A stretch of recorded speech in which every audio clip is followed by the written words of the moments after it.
प्रधानमंत्री नरेंद्र मोदी देश के नाम संबोधन करने वाले थे और हर कोई ये सोच रहा था कि पीएम मोदी क्या बोले। काश प्रधानमंत्री नरेंद्र मोदी पाकिस्तान के खिलाफ खुलकर बोले, तगड़ा बोले, पाकिस्तान को चेतावनी दे। हर किसी भारतीय के अंदर यही कयास था, लेकिन प्रधानमंत्री नरेंद्र मोदी ने क्या बोला वो बेहद अजीब था। नमस्कार, हिंदुस्तान नाउ देख रहे हैं आप और मेरा नाम है तुषार शौरभ। प्रधानमंत्री नरेंद्र मोदी देश के नाम कोई संबोधन नहीं कर रहे थे। सोशल मीडिया इंदिरा गांधी के 1971 के युद्ध के दौरान के भाषणों से भरा हुआ था।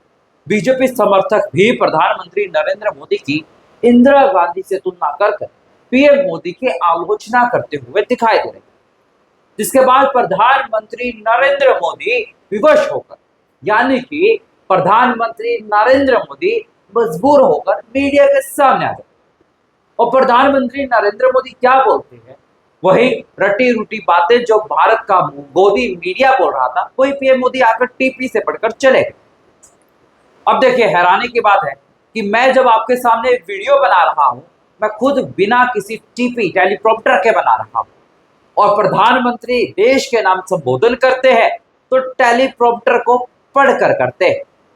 आपको बता दें प्रधानमंत्री नरेंद्र मोदी ने क्या कहा। सबसे पहले एक बार आप वो जान लीजिए, भारत की सेना और सुरक्षा बल पूरी तरह अलर्ट पर। अब ये कोई नई बात नहीं है, आपको भी पता है, मुझे भी पता है, और हम सबको अपनी सेना पर पूरा गर्व है। तो ऐसी क्या प्रधानमंत्री नरेंद्र मोदी ने नई बात बता दी। अगली बात, ऑपरेशन सिंदूर असीम शौर्य का प्रदर्शन।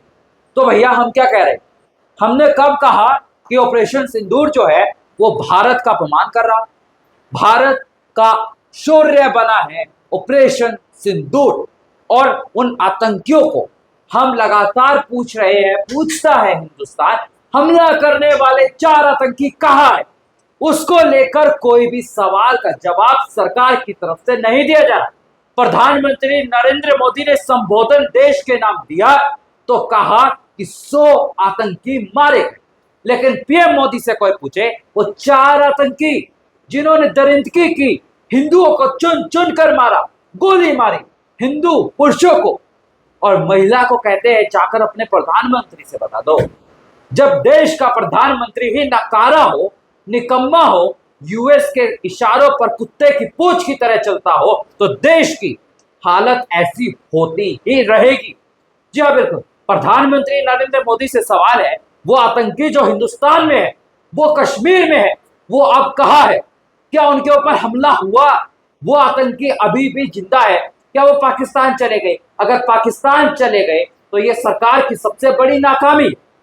अगर नहीं गए तो वो आतंकी भारत में खुलेआम कैसे घूम रहे हैं? सवाल लगातार बने हुए, और हिंदुस्तान नाउ ये सवाल पूछेगा, ऐसा नकारा प्रधानमंत्री। देखिए, इससे अच्छा तो जो लोग इंदिरा गांधी को गाली देते हैं, वो इंदिरा गांधी थी जो 1971 में जब सब देश भारत के खिलाफ थे ना, तब पाकिस्तान के 2 टुकड़े कर दिए थे। पाकिस्तान को पाकिस्तान और बांग्लादेश में बना दिया। प्रधानमंत्री नरेंद्र मोदी से भी यही उम्मीद थी, मुझे खुद भी यही उम्मीद थी, क्योंकि उनकी ताकत ही यही मानी जाती। लेकिन प्रधानमंत्री नरेंद्र मोदी कुत्ते की पूंछ की तरह अमेरिका के सामने चलते हुए दिखाई। बोलते हुए मुझे भी दुख हो रहा, हमारे देश का प्रधानमंत्री ऐसे शब्दों का इस्तेमाल नहीं करना चाहिए, लेकिन ये मेरी भावना नहीं, ये मेरे देश की भावना है, ये हिंदुस्तान की भावना है। हर एक हिंदुस्तानी आहत हुआ है प्रधानमंत्री नरेंद्र मोदी के इस एक्शन से। और उसके बाद प्रधानमंत्री आकर वही किसी पिटी बातें देश के सामने रखकर चले जाते। सवाल कौन पूछेगा पीएम से? सवाल हम पूछेंगे। पूछता है हिंदुस्तान। हिंदुस्तान ना देखिए, ना तो सरकार से डरता है, और सरकार में अगर दम हो तो हमारा चैनल भी बैन कर देगी। आजकल तो चल ही रहा है, लगातार चैनल्स जो बैन किए जा रहे हैं। 4PM का नाम भी आपको याद होगा, बैन हो गया है। लेकिन हमारा काम देश की आवाम की भावनाओं को देश के सामने रखना है, और वो हम रखते चले जाए। पीएम मोदी या उस गृह मंत्री अमित शाह से नहीं डरेंगे। वो गृह मंत्री अमित शाह जो देश पर हमले की बात आती है, एक भी प्रेस कॉन्फ्रेंस करते हुए दिखाई नहीं देता है। हम तो सवाल पूछे, लेकिन प्रधानमंत्री नरेंद्र मोदी बचकर नहीं जा पाएंगे इस बार। सवाल लगातार उनसे हो गए, और हम नहीं, अब देश की जनता आने वाले चुनावों में सवाल पूछेगी। आगामी बिहार विधानसभा चुनावों में सवाल होगा कि पीएम मोदी का ये फैसला देश के खिलाफ था, भारत के खिलाफ था, भारत की एकता के खिलाफ था। देश में जब असदुद्दीन ओवैसी जैसे नेता भी, कांग्रेस के सारे नेता पाकिस्तान के खिलाफ एक्शन लेने की बात कर रहे थे, तो पीएम मोदी ने अपने दो सो कॉल्ड दोस्त पाकिस्तान पर एक्शन लिया। ऐसे ही देश और दुनिया की तमाम बड़ी खबरों के लिए देखते रहिए हिंदुस्तान नाउ।